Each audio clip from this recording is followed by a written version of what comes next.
All right, 11:30 here in New York. Fox News alert the U.S. Attorney in Maryland announcing the results of efforts to reduce violent crime in Baltimore. You heard that a moment ago here. That news coming amid a feud between President Trump and Congressman Elijah Cummings from the Baltimore district. With me now for his first national television interview since the fight began, Maryland Governor, the Republican Larry Hogan. Governor, it's nice to see you. Nice to see you, Bill. Is your health good? I'm doing great, thanks. Well, you look good. You and I first met 4 years ago during the Baltimore riots of 2015. I remember. And listening to that attorney just a few minutes ago, the list of drugs that he laid out for us was stunning. Staggering. Why does it continue, Governor? Well, this is a problem that's facing, urban areas all across America, and it's mostly fueled by, the opioid and fentanyl crisis. But look, I want to congratulate U.S. Attorney Herr on the announcement that he just made. This is a small part of a larger effort, and I want to give credit to the administration working together with us. We brought together 26 federal and state law enforcement agencies and sent in 500 additional police officers into Baltimore City to back up the beleaguered city police force. We made 2,000 arrests, including taking 260 of the most violent repeat offenders off the streets of Baltimore. But it's just a start. I mean, we've got serious problems in Baltimore City. To that problem, the blow-up over the past week, and I know you took exception to the president's words.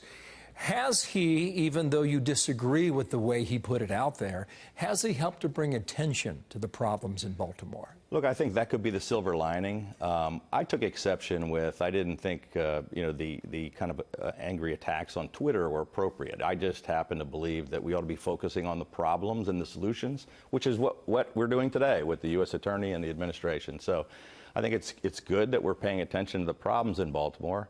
And I'd like everybody, from the president and the administration and the Congress, to work with us at the state level and with the folks in Baltimore City to see about what we can do to work together, continue to work together. You're the head clean politician up the in that state. Yesterday, Robert Ehrlich, who's the former governor, was with us, and he really had a call out for a lack of leadership. This is what he said on that. Watch here. They passed a bill in the legislature. They beat us. They were satisfied with their dysfunctional public schools. They even had a press conference to brag about beating the Republican governor. We told him he's not going to come in here and help these schools. We're going to protect our dysfunctional schools. We're going to protect dysfunctional students. When you hear his passion there, you have to ask yourself, who's looking out for these people? Well, I know I am, and I think Bob Ehrlich was when he was governor. I can tell you I agree with a lot of that sentiment. Look, I have put about $5 billion into the city of Baltimore. We've invested more in the schools. We've put more into helping them do crime fighting. I have come in. The blight in Baltimore is a problem, as it is in urban areas across the country. We've torn down 4,000 blighted buildings. The state has come in to scrape them out of there because it has a lot to do with crime and cleaning up these neighborhoods.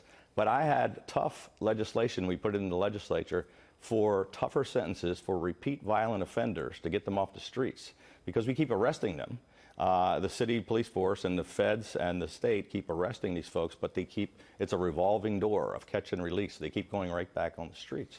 That's a policy that's got to change then. But the legislature refused to even take the bill up. 2 years in a row, I've been pushing for tough sentences for repeat offenders, and they say no. You're a Republican, as I pointed out a moment ago. Did you see Dan Henninger in the Wall Street Journal this morning? I did. He wrote a piece characterizing these number of American towns that have been ruled by Democrats for more than 50 years. He concludes this.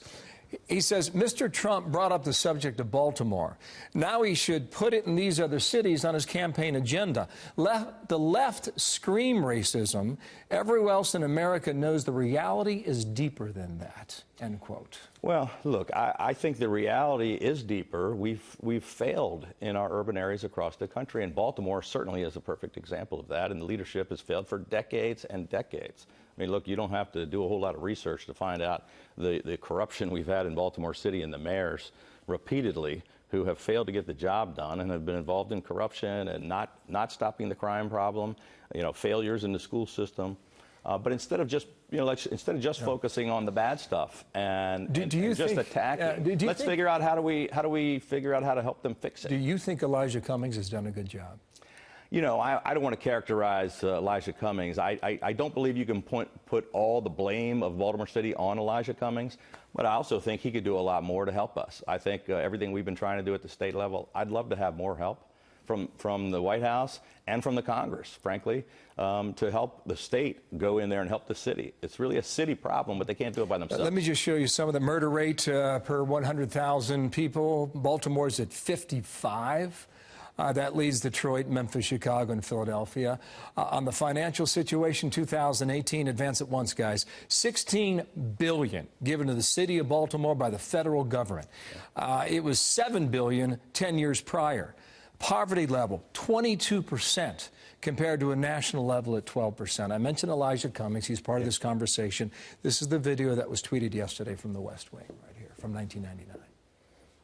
This morning, I left my community of Baltimore, a drug-infested area, where a lot of the drugs that we're talking about today have already taken the lives of so many children. The same children that I watched 14 or 15 years ago as they grew up, now walking around like zombies. That is 20 years ago. The words weren't the same, but you could argue they were quite similar. You know, that's the hypocrisy here. But look, I think everyone would agree that Baltimore City has got tremendous problems and as bad or worse than any city in America. And it's great that we're finally focused on some of these things. I would just take exception. I think we could make more progress without the exact wording that was used. You know, the wording wasn't exactly the same. I don't think anybody's going to argue that Baltimore City's got tremendous problems and we got to figure out how to fix it. The city leadership has not been able to do that. And it's going to take some help from Elijah Cummings, his colleagues in Congress, from the folks in the administration and the White House, and from us at the state level, because the city can't handle it. Last week you called it outrageous and inappropriate. I know that's your position on that. At one point you considered challenging the president. Is that still a consideration? Or now that you're head of the Governors Association, 6 days in, is that off the table entirely? I never really gave it a lot of consideration. People were encouraging me to consider it, but I never started an exploratory campaign and never really took any aggressive steps in that direction. But Friday, I just became the chairman of the nation's governors. And in that role, I really am going to try to focus on the folks that are out in the states across the country that are actually getting things done, and maybe help get our folks in Congress and in Washington to show them, hey, we can get things done. And I've got to work in a bipartisan way. I represent all the governors, Republican and Democrat. And that's a significant job, too. So how do you work with the president on this? I've got a pretty good working relationship with the president and everybody in the administration. The announcement today with the U.S. Attorney was a perfect example. We've had a couple of years of great working on the assistance from, 26 federal and state law enforcement agencies working together in the city of Baltimore. We've worked with almost every major administration, every department in the administration on lots of problems. We just got a huge infra grant approved for the Howard Street Tunnel in Baltimore, which is going to create thousands of jobs. We worked together with the administration on that.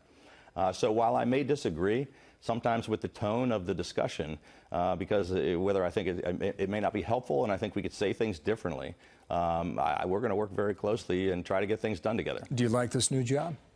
So far, it's only been since Friday, but I think it's going to be a lot more work, but I'm going to give it everything I've got.